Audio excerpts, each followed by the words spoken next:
Bogies 135, 50, Angel 60.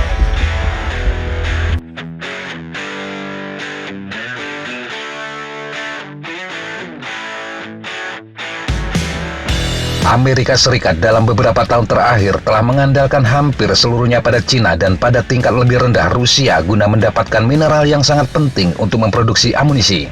Bahan tersebut dikenal sebagai mineral antimon, bahan yang sangat penting untuk rantai pasokan industri pertahanan dan diperlukan untuk memproduksi segala sesuatu mulai dari peluru penusuk lapis baja, bahan peledak hingga senjata nuklir. Bahan ini juga penting untuk membuat berbagai peralatan militer lainnya seperti kacamata penglihatan malam. Antimon kini berada di garis depan upaya Kongres untuk menopang cadangan strategis mineral tanah jarang yang dikenal sebagai cadangan pertahanan nasional. Cadangan tersebut mencakup banyak mineral lain yang penting bagi rantai pasokan industri pertahanan seperti titanium, tungsten, kobalt, dan litium. Para pembuat undang-undang memperkirakan bahan-bahan ini akan habis pada tahun fiskal 2025 tanpa tindakan korektif. Komite Angkatan Bersenjata Kongres tengah merancang undang-undang sebagai langkah pertama untuk mengatasi cengkraman Cina pada rantai pasokan antimon. Sebuah laporan yang menyertai RUU tersebut mengatakan Kongres akan meminta pimpinan Persediaan Pertahanan Nasional memberi penjelasan singkat tentang status antimon. Setelah Jepang memotong pasokan antimon Amerika dari Cina selama Perang Dunia Kedua, Washington mulai membeli mineral ini di tambang Idaho. Namun tambang itu berhenti berproduksi pada tahun 1997 dan sejak itu tidak ada antimon yang ditambang di Amerika Serikat.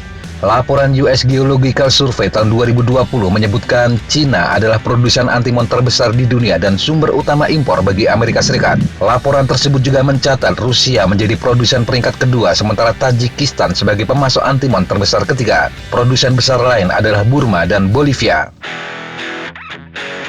Minat anggota parlemen baru-baru ini untuk menopang cadangan mineral strategis pertahanan nasional menandai perubahan signifikan bagi mereka. Dalam beberapa dekade, Kongres telah berulang kali mengizinkan penjualan cadangan mineral bernilai jutaan dolar. Penjualan dilakukan untuk mendanai program lain. Ketika awal Perang Dingin pada tahun 1952, persediaan mineral penting Amerika bernilai hampir 42 miliar dalam dolar hari ini. Nilai itu telah anjlok menjadi 888 juta pada tahun 2021 lalu. Departemen Pertahanan mengajukan proposal ke Kongres bulan Mei lalu guna meminta parlemen mengesahkan dana 253,5 juta dolar untuk mendapatkan mineral tambahan guna persediaan. Komite Pertahanan Kongres khawatir tentang dinamika geopolitik dengan Rusia dan Cina baru-baru ini. Untuk itu, Amerika harus keluar dari ketergantungan pada dua negara tersebut. Anggota parlemen menyebut stok saat ini tidak cukup untuk memenuhi persyaratan persaingan kekuatan besar. Cadangan pertahanan nasional tidak lagi mampu memenuhi kebutuhan Departemen Pertahanan jika terjadi gangguan rantai pasokan. Rancangan undang-undang yang tengah disusun akan mengharuskan Departemen Pertahanan untuk menerapkan kebijakan daur ulang baterai bekas untuk mendapatkan kembali logam mulia, mineral tanah jarang, dan elemen strategis penting seperti kobalt dan litium. Antimon sendiri adalah semi-metal atau metaloid berwarna putih keperakan. Studi arkeologi dan sejarah menunjukkan antimon dan mineral sulfidanya telah digunakan oleh manusia setidaknya selama 6 milenium. Alkemis Basil Valentine disebut orang yang menemukan elemen ini pada sekitar tahun 1300-an. Antimon tidak dapat ditempa, keras dan rapuh, serta dapat dihancurkan menjadi bubuk. Dibandingkan dengan logam, antimon adalah penghantar listrik dan panas yang buruk. Antimon adalah elemen ke-63 yang paling melimpah di kerak bumi. Pada zaman kuno, bubuk antimon digunakan oleh orang Mesir sebagai kosmetik untuk mewarnai alis dan melapisi mata. Pada abad pertengahan, antimon digunakan sebagai pencahar yang dapat didaur ulang. Bahan ditelan dalam bentuk pil seukuran kacang dan dapat digunakan kembali setelah melewati sistem pencernaan. Antimon juga ditambahkan ke kembang api untuk menciptakan efek gemerlap.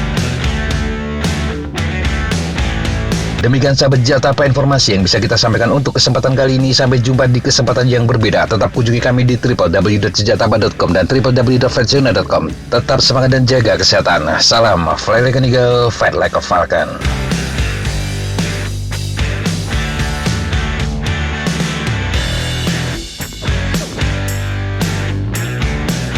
Looks like that's all I'm going to take today. Okay, sir. Thanks for coming on. Good flight. And thank you guys. Appreciate it.